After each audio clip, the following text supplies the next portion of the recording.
sheeple, lazy and evil. For years I've watched y'all allow Donald Trump turn you to crazy people. Where's that freedom eagle when you... I guess we have to watch Rampage and discuss it. So let's do that here because I feel like I feel like we got to. So we start the show. Everything on the show felt like it was too long. With Billy Gunn versus Darby Allin. Yes, Billy Gunn. Yes, that Billy Gunn. The Billy Gunn, Rockabilly Billy Gunn. Mr. Ass Billy Gunn. Badass Billy Gunn. Kip James Billy Gunn. The Outlaw Billy Gunn. That guy. And he's treated like he's Andre the motherfucking Giant. Where he's shrugging off everything Darby Allin does. Darby tries to do a move to him. He barely sells it. He stumbles a little bit. Darby tries to hit him with that big missile. And he moves out of the way. Throws him into the barricade. I'm just looking like Billy Gunn was not booked this well when he was in his prime. What is going on? I get the size difference. And that Billy Gunn is built like a brick shit house. But Darby Allin was like, it was like Street Fighter. Like he was hitting a car. Like, you know, this little Street Fighter character is like hitting this car. Like chink, chink, chink. And you see like small pieces of stuff come flying off of it. But you're like, man, what is going on here? The back body drop spot was really cool. But other than that, man, this was dreadful. Like, there have been people who actually had an upside, actually had a future, who were booked to be much weaker than Billy Gunn. Like, Cage. Brian Cage, for instance. Like, when Brian Cage wrestled Darby Allin, he ended up selling just about everything Darby Allin actually did. Here, Billy Gunn was, like, virtually no selling a lot of Darby Allin's stuff and shitting on a lot of his offense. But whatever. There was a decent stare down between Sting and Billy Gunn. I'm guessing they were going to tease something between the two of them. They ended up paying it off later. After 2 coffin drops, Darby Allin wins. The Gun Club jump in the ring, beat him up. Sting gets in the ring to save Darby and beat up the Gun Club. Gun Club decides to fall back. Okay, whatever. We're going to talk about those promos in a minute. Jade Cargill defeated Red Velvet in a match that felt like it was 40 minutes. I felt like this match was just on all day. And then the botching. And then the terror. Like, Jade Cargill did really bad push-ups in the ring. I know they're women's push-ups, I know. But no. If you're gonna do the Scott Steiner push-up thing, do regular push-ups, babe. You're ripped and muscular. You should be able to do regular push-ups. She was doing women's push-ups. I absolutely almost died laughing when Red Velvet, they did a really cool counter to Jade's finish, where Red Velvet's going to bounce off the rope and roll her up. You know, kind of like the Brett and Steve Austin finish. I'm like, okay, cool. In doing that, they completely got away from one another. They botched it to the point where Jade Cargill was basically just laying on the mat with no pressure on her shoulders whatsoever. Now, of course, she was winning this match, so she kicked out.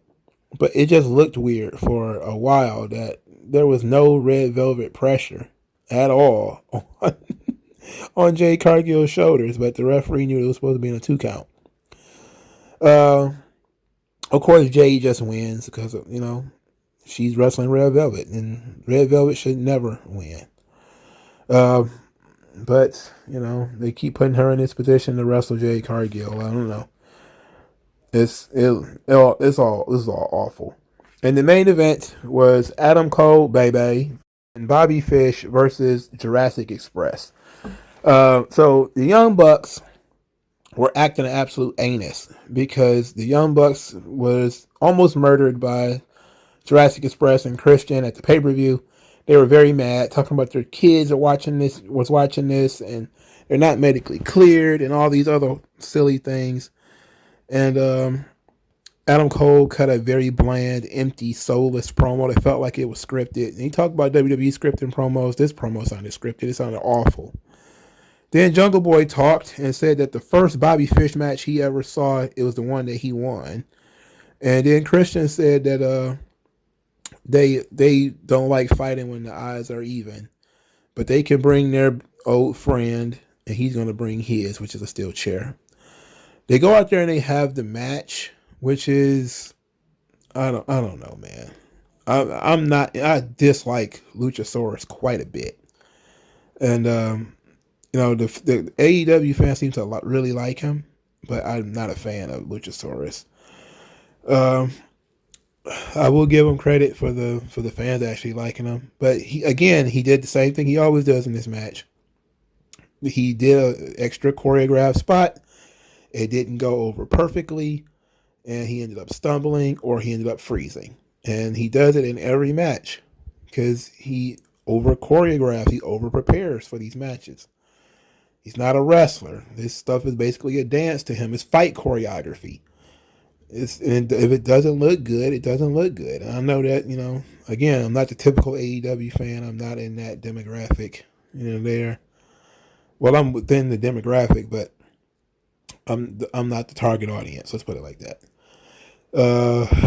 Adam Cole ran around in a circle, allowed Jungle Boy perfect amount of time to counter a lot of his offense. At one point, there was a tag where Adam Cole got in the ring and then magically just slipped. He just slipped and fell down. Like this guy. It was during the hot tag segment where Bobby Fish tagged out first before Jungle Boy could. Adam Cole jumped in the ring, ran across the ring, and just fell down. Just tripped over his own feet. Boop. I was kind of like, what? What on earth? What on God's green? The snare trap, Bobby Fish submits. Of course he does. So you bring in half of Undisputed Era and then you beat them immediately. That's very smart booking. And you know what? That's the Booker of the Year booking. You bring. I get it. You really want Jurassic Express to look good. I don't really see what they're trying to look good for, considering the champions are baby faces. So whatever, but I get it. I get it. It is what it is. I just don't understand why people like Luchasaurus.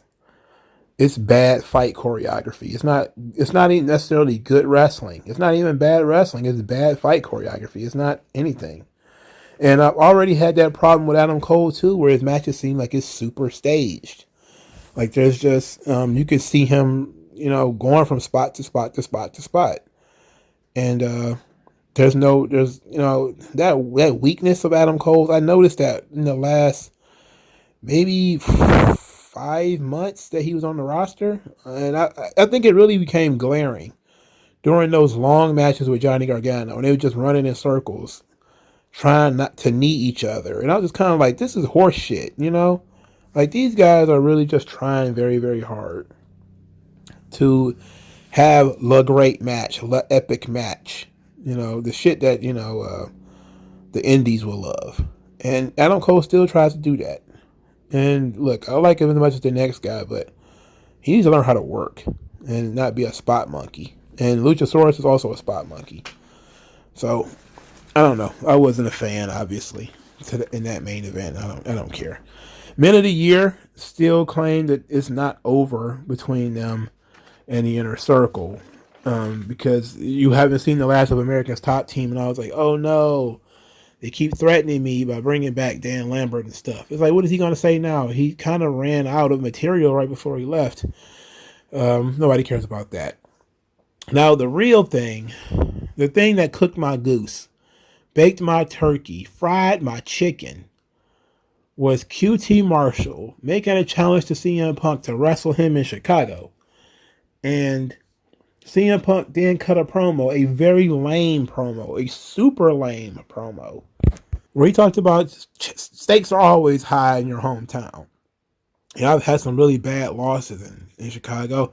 I've also had some really big wins in Chicago, and I got more wins than losses. I was QT Marshall to bring Camarato and Solo and Ogogo. Basically, he's doing the Jim Cornette skit. which is hilarious. I mean, Jim Cornette's going to pop heavy when he hears that CM Punk listening to him and is doing his shtick. He's going to pop and ooze himself because he's going to be so happy. In any event, CM Punk accepted QT Marshall's challenge, and I wanted to throw myself down a flight of stairs. There's nothing I want to see less than this. There's nothing I want to see less than QT Marshall. Like, are you serious? Again, they just believe that you put people's names on a marquee, their face on a marquee, and that's enough. They're wasting. Like, you got a roster full of guys, man. There's so many guys on your roster that you could be featuring. And you put CM Punk in the ring with QT Marshall. What the fuck? Why would you do this? Why would you do this? Why would you foist this upon the American public, Mr. Booker of the Year? Huh? Somebody call Ariel Helwani or something. Somebody call Chris Van Vliet. We need some questions. Somebody call the kayfabe commentaries guys. We need questions. Call Conrad. Somebody got to put a microphone. Somebody got to get that motherfucker under oath. What is going on with Tony Khan? Is he on drugs? Is it too many White Claws? Why on earth would you book CM Punk versus QT Marshall? Why would you do that? I thought you liked the fans. I thought you was a fan. If you were a wrestling fan sitting at home saying to yourself, I'm going to watch me some wrestling, you want to say to yourself, you know what I would like to see? I would like to see QT Marshall versus CM Punk. Man, fuck you. You don't want to see that. You just want to put CM Punk on the show. That's all it is. Because it's Chicago. That sucks. You already got Colt Cabana bum ass on the show. You don't need to have them both. And this is the 8th time you've run Chicago this year already anyway. It's not, I mean, eventually you're going to pop that bubble. And you're not going to be able to go back for a while. But, whatever. I was disgusted right here. I barely got to this review because of QT Marshall. Of course CM Punk accepted it. Why wouldn't he? For some reason, MJF is going to have to prove himself, but QT Marshall gets a match just because he asked. Throw me in a blender right now. Put me in the wood chipper. Pay the boatman's toll. I'm on my way. This is horse shit.